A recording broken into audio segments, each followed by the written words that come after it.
आज हम उस सत्य की परतें खोलेंगे जिसे हमने कर्मकांड के शोर में कहीं खो दिया है। शब्द है यज्ञ। आज यज्ञ का अर्थ केवल एक अनुष्ठान रह गया है, लेकिन वास्तव में यह ब्रह्मांड का वह ऑपरेटिंग सिस्टम है जिसके बिना जीवन असंभव है। यज्ञ का अर्थ और ब्रह्मांडीय नियम। यज्ञ का अर्थ केवल आग जलाना नहीं है, यह कॉस्मिक डेप्थ, ऋण चुकाने का तरीका है। वेदों ने कहा यज्ञों में श्रेष्ठतम कर्म।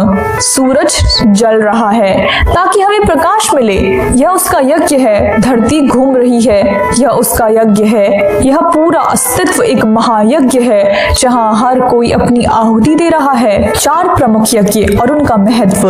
यज्ञ के कई गहरे आयाम हैं जिन्हें हमें समझना होगा।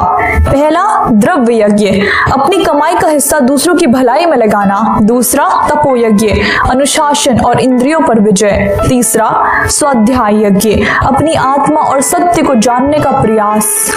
चौथा, ज्ञान यज्ञ, वह प्रकाश जो अज्ञान को मिटा दे। हवन सामग्री और अग्नि का विज्ञान।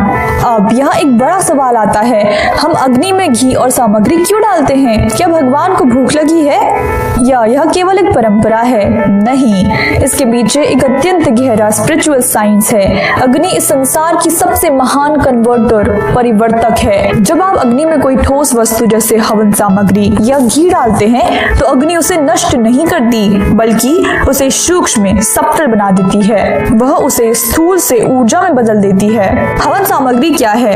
यह औषधियों, गुग्गल, जटामासी और शुद्ध घी का मिश्रण है। जब यह अग्नि के संपर्क में आती है तो यह फैलकर पूरे वातावरण को शुद्ध करती है। लेकिन इसका आध्यात्मिक अर्थ और भी गहरा है। घी हमारे स्नेह और प्रेम का प्रतीक है, सामग्री हमारे कर्मों का प्रतीक है। अग्नि में आहुति देते समय हम कहते हैं इदम न मम, यह मेरा नहीं है, दिस इज नॉट माइन। यही वह चाबी है जिसे हमने खो दिया।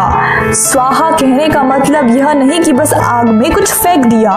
स्वाहा का अर्थ है मैं अपना अहंकार, अपनी वासनाएं और अपनी मैं इस दिव्य अग्नि को सौंप रही हूँ। यह प्रकृति को वो लौटाने की प्रक्रिया है जो हमने उससे लिया है। कर्मकांड बनाम सत्य। श्री कृष्ण ने गीता में कहा है स्तेन एव सह, जो समाज और प्रकृति से लेता तो है लेकिन यज्ञ के भाव से वापस नहीं करता, वह चोर है। आज हम हजारों किलो घी जलाते हैं लेकिन हमारे भीतर का क्रोध नहीं जलता।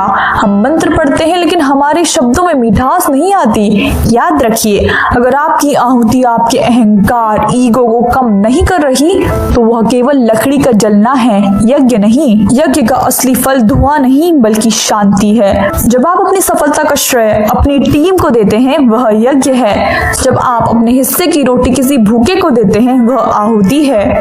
अपने जीवन को एक हवन कुंड बनाइए जहां आप रोज अपनी बुराइयों की आहुति दें और अपने कर्मों की खुशबू से संसार को महकाएं।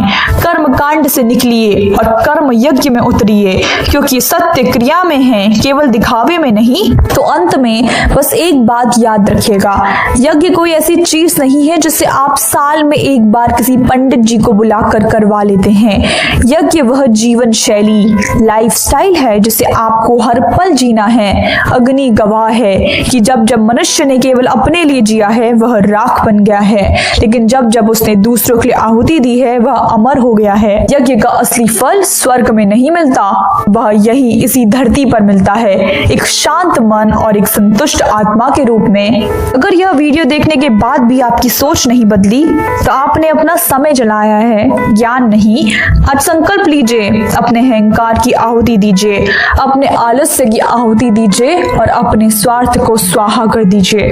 चमकना है तो सूरज की तरह जलना सीखिए और महकना है तो उस चंदन की तरह बनो जो खुद घिसकर दूसरों के जीवन में सुगंध भर देता है।